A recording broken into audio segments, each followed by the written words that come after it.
Salve, bentornati sul canale, sono Daniel. Oggi parliamo di caschi. In particolare parliamo del casco che ci avete visto indossare in questi ultimi video di questi ultimi 2 anni, ovvero lo Scorpion Exotech Carbon, che è qui. Questo è quello di Manuela, è uguale al mio. Da quale casco proveniamo? Allora, bisogna dire che noi abbiamo sempre indossato modulari in effetti, ma quando abbiamo deciso di fare più mototurismo che giri su strada o pista, in questo caso, nel mio caso, abbiamo deciso di prendere dei caschi modulari. Nella scelta del casco modulare, parecchi anni fa ormai, non avendo particolare esperienza, ci siamo imbattuti su questo casco qua. L'abbiamo acquistato in offerta ed è un casco in fibra, molto leggero, ed è un HGC, credo che si chiami Max Evo, dal peso di circa 1500 grammi. È un casco modulare che si apre in questa maniera. È un casco ancora valido, ma chiaramente dopo circa 4 anni di viaggi abbiamo dovuto sostituire. Criticità: questo casco aveva una forte criticità ha una forte criticità sul meccanismo della visiera, tanto che mi si è rotto ben 2 volte in viaggio. Tra l'altro, la prima volta in Armenia, nel nostro viaggio in Caucaso, e ho dovuto, sostanzialmente il pezzo che si rompe è questo, non so se si vede, è questo qui, questo grigio. All'interno c'è un piccolo meccanismo di plastica che sorregge tutto il peso del meccanismo della visiera, e quindi, se sollecitato attraverso il vento, l'apertura e la chiusura, si rompe. Detto ciò, mi si è rotto in Armenia, l'ho riparato con un mastice per la riparazione delle gomme. Poi invece mi si è ridotto l'anno successivo durante un tour della Grecia, quindi a Cefalonia. Mi è caduto il casco, quindi è stata effettivamente colpa mia, ma il meccanismo si è disintegrato e quindi ho dovuto fare una riparazione un po' talebana per riuscire ad arrivare a casa. Poi quando abbiamo preso il traghetto tornando su Bari, avevo già telefonato al negozio Willap del posto e mi avevano fatto trovare già il ricambio, e quindi ho potuto proseguire tranquillamente il viaggio verso casa. I caschi sono diventati vecchi e quindi abbiamo sentito la necessità chiaramente di cambiarli, e per la sostituzione degli stessi in questi anni di utilizzo abbiamo capito che le nostre esigenze erano specifiche. Quindi avremmo ricercato 3 requisiti fondamentali: leggerezza, reversibilità, spazio degli altoparlanti da 40 mm, perché noi usiamo un impianto di altoparlanti JBL accompagnati al nostro interfono della Cardo. Su questi requisiti fondamentali avremmo potuto mediare in perdita su tutto, ma tranne su un parametro, ovvero la leggerezza. Perché la leggerezza è fondamentale, soprattutto per me, perché soffro un po' di cervicale, ma come probabilmente tanti di voi. Facendo tanta strada, delle tappe di avvicinamento molto forti durante i nostri viaggi, riusciamo a percorrere anche distanze di circa 1000 km. Il nostro record, se può interessare a qualcuno, se così si può dire record, è 1200 km.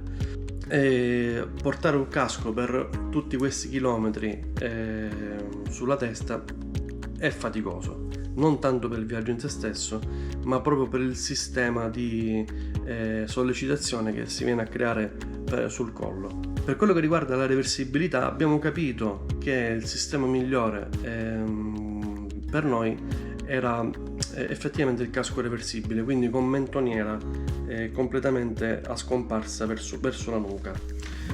Questo perché? Perché gli HGC, per esempio, i caschi modulari normali, questa è l'apertura normale, come potete vedere, crea un effetto vela che sollecita chiaramente le articolazioni del collo.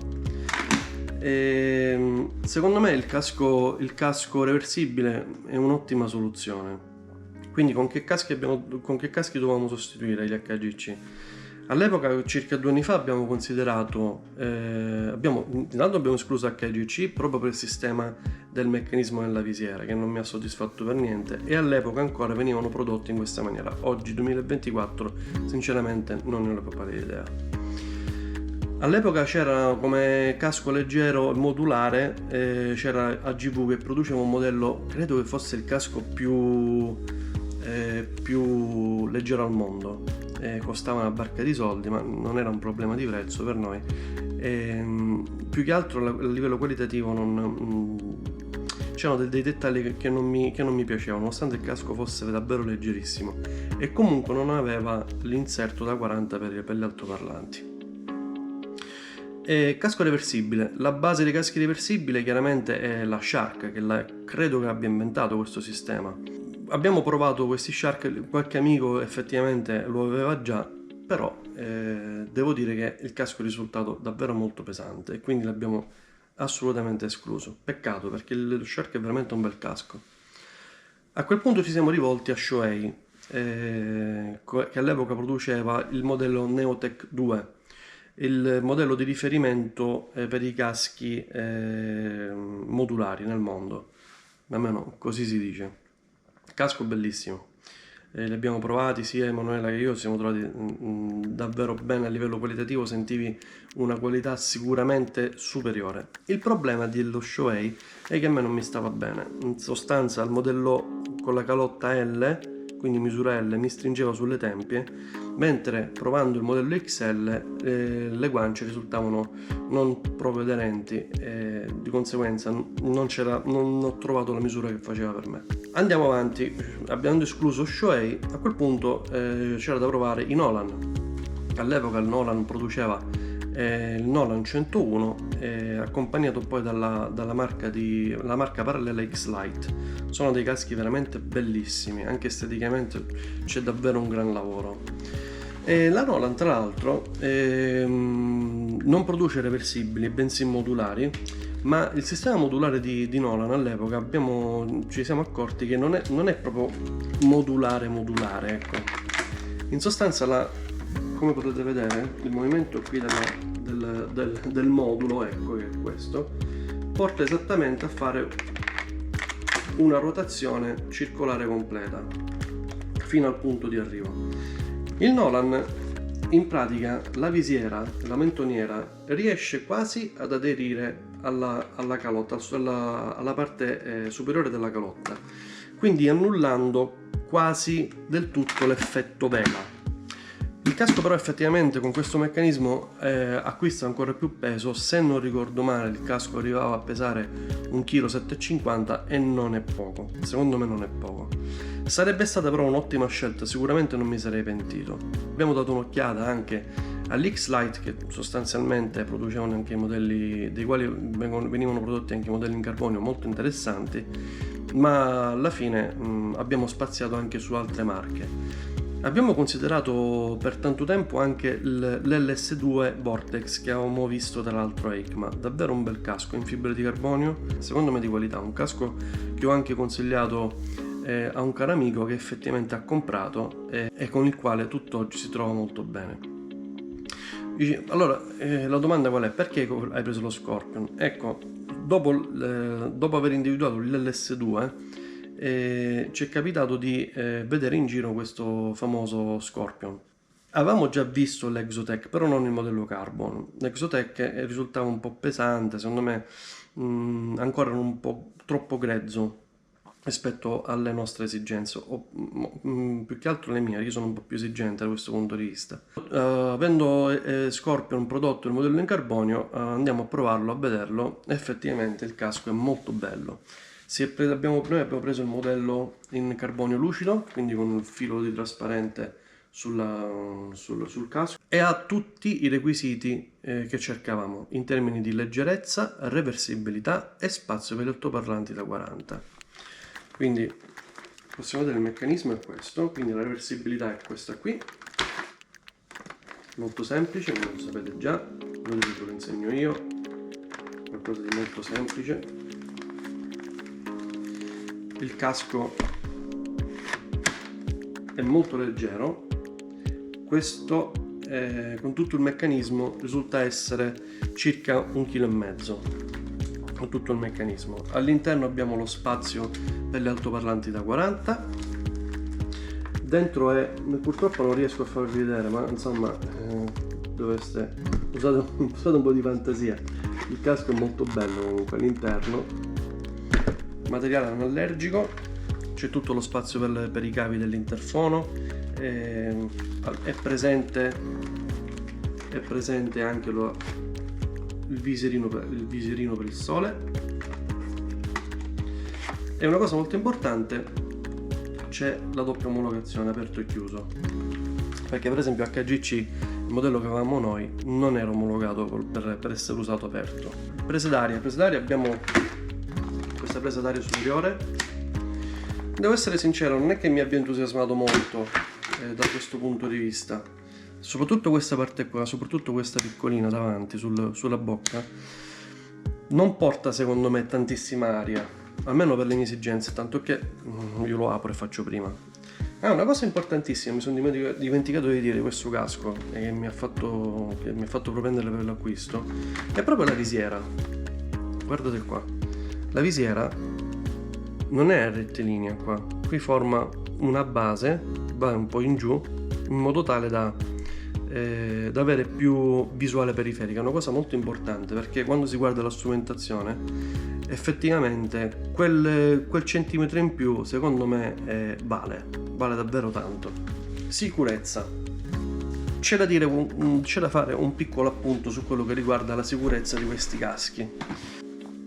Io penso che il casco modulare sia un casco sicuro, però il casco integrale lo è di più. Per avere più chiare le idee vi invito a guardare un video che metterò in descrizione di un grande youtuber che io seguo e che mi piace molto, che si chiama Alberto Nasca. Se non lo conoscete andate a dare un'occhiata al suo canale, che è veramente un bellissimo canale sportivo di auto, macchine. Lui è motociclista, automobilista e corre con le macchine, è veramente un grande recensore, veramente un grande personaggio, secondo me. Alberto Nasca è stato uno dei pochi youtuber, giornalisti, adesso non so come qualificarlo in effetti, ad andare in sede a Rai. Io ho usato per anni caschi a Rai integrali. A Rai credo che sia una delle poche case che producono caschi che non ha in commercio caschi modulari e o reversibili. Ovvero, da quello che ho appreso dal video di Alberto, a Rai aveva in produzione un casco modulare, ma alla fine delle fiere, nonostante avesse superato gli standard di sicurezza imposti in tutte le parti del mondo, ha deciso di non produrlo. Probabilmente non è una scelta commerciale, è proprio una scelta ideologica. Questa è una cosa che si ritrova molto secondo me nei giapponesi. Noi europei siamo un po' più commerciali, un po' più commercianti, ma questa è più che altro una mia opinione. Allora, con questo non dico che il casco che i caschi modulari o reversibili non siano sicuri, anzi, però è chiaro che nel momento in cui il casco è aperto, la faccia è rivolta verso il vento, e quindi qualsiasi oggetto che può arrivarti addosso ti può far male. Quello è assolutamente vero. Ma noi siamo positivi e quindi pensiamo che tutto vada bene, che siamo turisti e ci godiamo la giornata.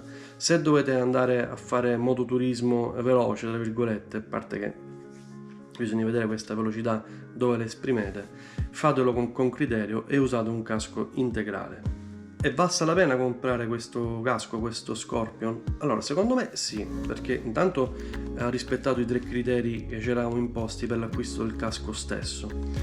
E poi c'è da dire che effettivamente il casco si comporta molto bene, è leggero, non mi ha dato problemi, il meccanismo della visiera non presenta particolari criticità, se non per il fatto che per toglierla ci devi tribolare un po' con un cacciavitino, perché c'è questo sistema qui.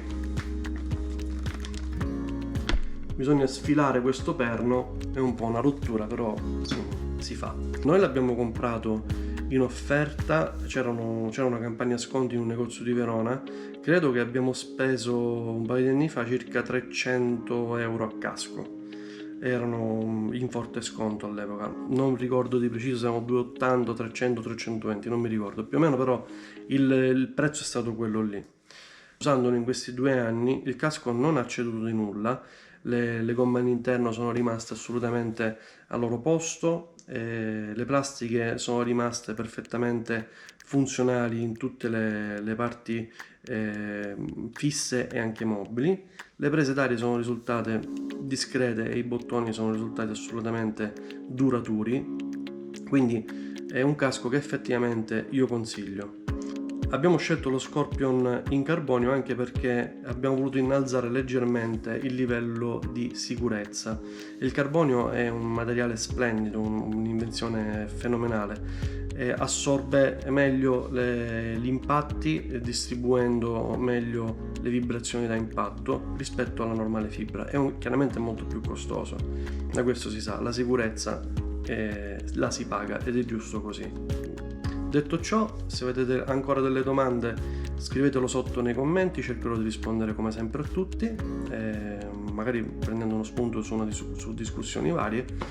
Abbiamo notato che questi video piacciono ai nostri iscritti, quindi se vorrete altri video del genere su qualche altra cosa che ci avete visto utilizzare in questi viaggi, fatelo tranquillamente, io cercherò di proporre qualcosa all'interno del canale. Colgo l'occasione quindi di salutare tutti i vecchi iscritti, i nuovi iscritti, soprattutto i nuovi iscritti senza levar nulla ai vecchi, perché abbiamo visto che nell'ultimo periodo ci sono state anche parecchie iscrizioni sul canale e questo chiaramente ci fa molto piacere. Spero che questa recensione possa essere stata d'aiuto a qualcuno e colgo l'occasione per salutarvi tutti.